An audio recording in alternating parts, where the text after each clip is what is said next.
wa yassir li amri wahlul 'uqdatam min lisani yafqahu qawli bi rahmatika ya arhamar rahimin.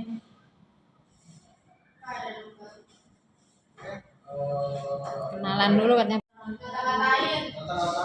Sakira, apa yang kamu ketahui tentang Bali? Ya Allah, dia makan dulu lagi.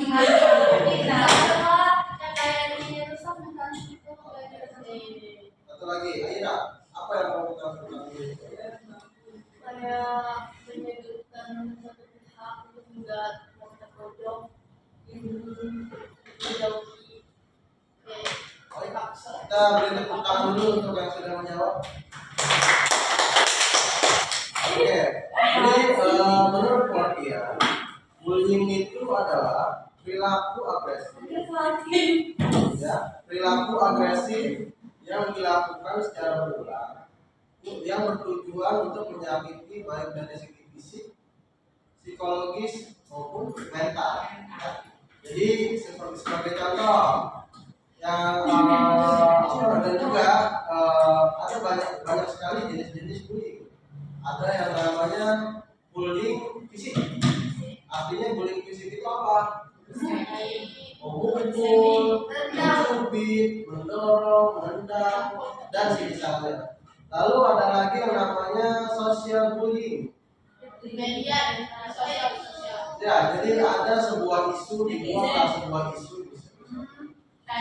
Misal di ini ada orang yang kakinya misalnya sebenarnya kecil banget gitu misalnya. Umur kalian kan sebenarnya misalnya umurnya 30. Ada yang bilang, ih si A ya sendalnya kecil banget ya. Kasih tahu tuh kayak mana nanti kalau kasih tahu ke Aira ke siapa namanya bullying yang dilakukan dalam media sosial, Instagram, WA, Twitter, dan media sosial lainnya. Dan sebagai contoh ada sebuah akun yang mengatakan bahwa salah satu artis bilangnya begini, ada yang bilang boketek, ada kan?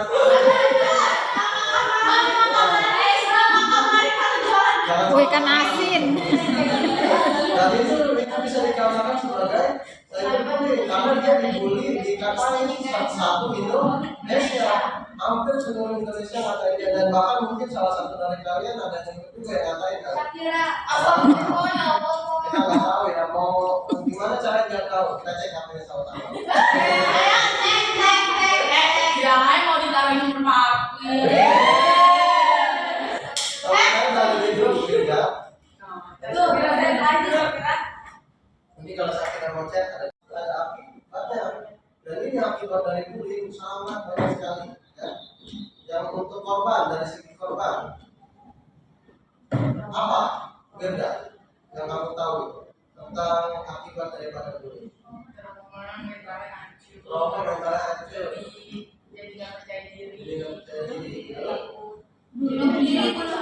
Mengasihkan diri. Mengasihkan diri. Alisa. Dan jawab Kamu pasti kamu. dari pendiam kalau dikatain. Ini bapak bener. Kamu kalau berkata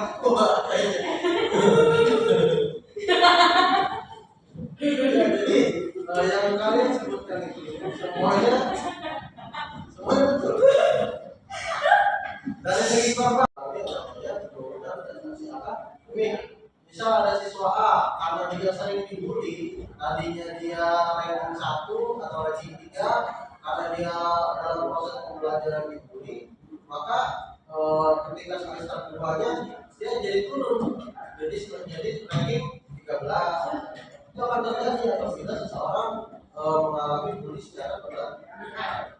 Karena yang tadi saya sebutkan, ada yang namanya faktor stres, ada yang namanya juga dia mengalami kecemasan, dan juga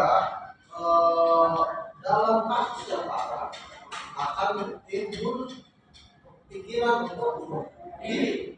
Dan kemarin ada kasus dokter yang bunuh diri. Dokter. Kalian bayangkan seorang dokter, ya? Berarti pasiennya ini paham itu. tapi karena dia ceritanya karena dia waktu itu seorang dokter ini dia sudah dokter, dia ceritanya masih dokter umum. Berarti pas ini mau. Dia masih dokter umum ya, dia masih dokter umum. Ceritanya mau ambil spesialis, dokter spesialis misalnya dokter spesialis mencintai hatinya selama lamanya. Tapi berbulu. Kemudian kemudian cinta. Tapi itu Misalnya tadi yang disebutkan spesialis bedah hati misalnya. beda hati. Misalnya dia dalam mengambil spesialis itu kan otomatis ada yang namanya pendidikan ya. Ada yang namanya pendidikan. Dan di dalam pendidikan itu kan berlangsung selama misalnya 2 semester atau 3 semester itu apa. Tapi yang jelas di dalam pendidikan itu si korban ini dibully oleh kakak tingkatnya ya. Di dalam situ dia ketika prosesnya si korban ini tidak bekerja overtime, misalnya yang bekerja misalnya mungkin tenaga kesehatan 12 sampai 15 jam, dia bisa sampai 20 jam, sampai bahkan seharian, bahkan 2 hari kerja tidak berhenti. Dan itu terjadi bukan hanya 1 hari, tapi selama berbulan-bulan. Bahkan diceritakan setelah dia meninggal, ada sebuah notes di HP-nya, ada tulisan bahwa dia sangat capek, sangat capek. Dia bahkan ketika bangun pun sangat sulit karena saking lelahnya. Kebetulan yang korban ini adalah perempuan. Saking lelahnya dia hingga akhirnya dia kebetulan karena dia anestesi atau apa gitu saya lupa. Ya intinya dia bunuh dirinya itu lewat nyuntikin cairan bius di dalam badannya secara berlebihan. Jadi cairan bius misalnya 5 mili untuk yang normal gitu ya, dia bisa 1 galon. Pas yang lain yang khususnya di sekolah Jamiah ini, semoga tidak ada yang melakukan dan menjadi korban. Ya. Dan juga tadi saya baru bicara tentang korbannya. Dampak untuk pelakunya, ya pasti dia karena sekali pernah melakukan itu dan berhasil, pasti dia nanti akan melakukan itu secara berulang. Misalnya nanti Pak membuli Aila mau mobil ya. Aila sekali dia berhasil nih melakukan ini dan tidak ada hukumannya, maka nanti Pak nanti akan membuli lagi ke Aisyah, ke Safira, dan ke yang lain-lainnya. Karena itu memang dampaknya tidak bahasanya kalau tidak ada hukuman yang tegas, maka dia akan menjadi semena-mena. Ya. Oleh karena itu di sini ada juga sebagai contoh, ada tanda-tanda bullying. Gimana sih kita bisa mengenali kalau misalnya kita itu dibully? Nah bisa, kamu tahu bagaimana ceritanya kalau misalnya, saya dibully nih, tanda-tandanya apa? Nah bisa. Oke.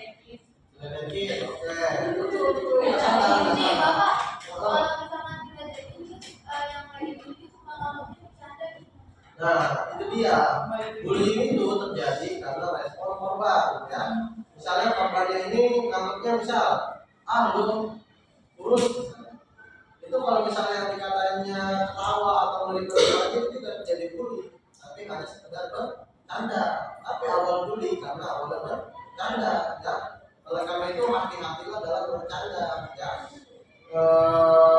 Respon orang kan berbeda-beda. Ada yang dikatain mungkin aja, ada kan gitu ya. Walaupun dia kakinya kecil ketawa, tapi kakinya kecil. Ya emang kakinya kecil gitu, ukuran kakinya kecil. Jadi ketawa-tawa kan kalau dia marah, dia murung itu bisa jadi proses. Ya. Juga tadi salah satunya adalah ngatain. Kalau Rahel, apa Rahel tanda-tanda ini?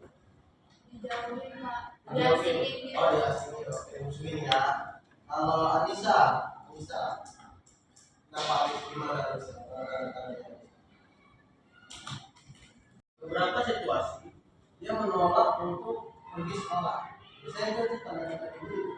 Kalian yang anak semua punya adik nggak? Nggak punya. Enggak. Ada yang Punya. Oh iya.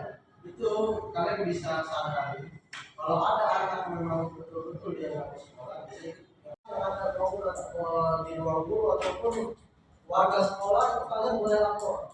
Jangan takut dong. Biasanya kalau nggak itu kadang dicuekin doang. Juga yang sangat penting adalah kalian harus memiliki empati yang tinggi. Tahu empati? Apa empati? Perasaan. Perasaan seperti di posisi orang yang merasakan. Misalnya ada seorang yang mengalami kebakaran. Oh kasihannya dia rumahnya kebakaran. Itu namanya simpati. Kalau empati itu kita seolah-olah merasakan orang yang kebakaran. Oh kalau saya kebakaran, saya rasanya pasti begini-begini deh. Rasanya pasti nggak punya rumah, bajunya pada berantakan, casanya ketinggalan, nggak bisa ngecas, ya nggak? Pasti akan ada lagi itu yang berdasarkan empati. Ya. Dan juga sangat penting empati itu. Orang ada yang misalnya dalam rumah tangga nanti kalian nggak perlu belajar itu. Nah itu nanti ketika suami misalnya pulang dengan bersatu mendidik diri sendiri dan komunitas kita serta mengambil langkah proaktif, kita dapat memerangi perhubungan dan menciptakan lingkungan yang lebih aman bagi kita. Mungkin sekian presentasi tentang bullying.